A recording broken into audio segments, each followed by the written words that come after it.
AP liquor కేసులో నిందితులకు ఈ నెల 26 వరకు విజయవాడ ఏసీబీ కోర్టు రిమాండ్ పొడిగించింది. మరోవైపు లిక్కర్ కేసులో సీజ్ చేసిన 11 కోట్లపై తనకు అనుమానాలున్నాయంటూ కోర్టుకు విన్నవించుకున్నారు రాజకేశిరెడ్డి. న్యాయమూర్తికి తమ ఇబ్బందులు తెలిపారు నిందితులు. కుంభకోణం కేసులో నిందితులకు ఈ నెల 26 వరకు రిమాండ్ను పొడిగిస్తూ విజయవాడ ఏసీబీ కోర్టు ఆదేశాలు జారీ చేసింది. మరింత విచారణ జరపాల్సి ఉందని అధికారులు కోరడంతో నిందితులకు న్యాయస్థానం రిమాండ్ను పొడిగించింది. ప్రస్తుతం విజయవాడ జిల్లా జైల్లో రాజకేశిరెడ్డి, చాణక్య, దిలీప్, సజ్జల శ్రీధర్ రెడ్డి, ధనుంజయ రెడ్డి, కృష్ణమోహన్ రెడ్డి, గోవిందప్ప బాలాజీ. గుంటూరు జిల్లా కారాగారంలో నవీన్ కృష్ణ, బాలాజీ కుమార్ యాదవ్ రిమాండ్లో ఉన్నారు.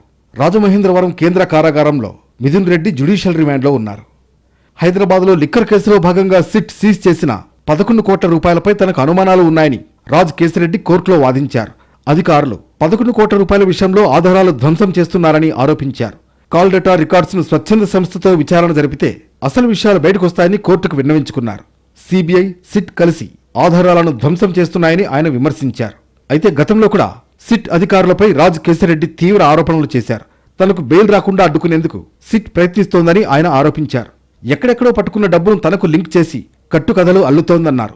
సిట్ స్వాధీనం చేసుకున్న 11 కోట్ల రూపాయలతో తనకు ఎలాంటి సంబంధం లేదని గతంలో రాజకేశిరెడ్డి వ్యాఖ్యలు చేశారు. కోర్టులో కేసులో నిందితుడు దిలీప్ న్యాయాధికారి దృష్టికి కొన్ని విషయాలు తీసుకొచ్చారు. అర్ధరాత్రి తమ ఇంటికి వెళ్లి స్థానిక పోలీసులు తల్లిని బెదిరించారని ఆరోపించారు. రాత్రి సమయంలో కనీసం మహిళా కానిస్టేబుల్ కూడా లేకుండా తన తల్లిని ఇబ్బంది పెట్టారన్నారు. 2009, 2010లో తన తండ్రి ఇల్లు కట్టించారని, సిట్ మాత్రం తాను లిక్కర్ స్కామ్ డబ్బుతో ఆ ఇల్లు కొన్నట్లు చెబుతోందన్నారు. వెన్ను నొప్పితో బాధపడుతున్నానని, జైల్లో డాక్టర్లు పెయిన్ కిల్లర్లు ఇచ్చారన్నారు చెవిరెడ్డి.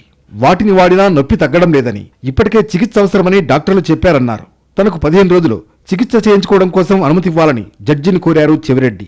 లేకపోతే వెన్ను నొప్పి ఆపరేషన్ వరకు వెళ్లే ప్రమాదం ఉందని చెప్పారు. కోర్టులో ఎంపీ మిథున్ రెడ్డి తన ఇబ్బందిని జడ్జికి తెలిపారు.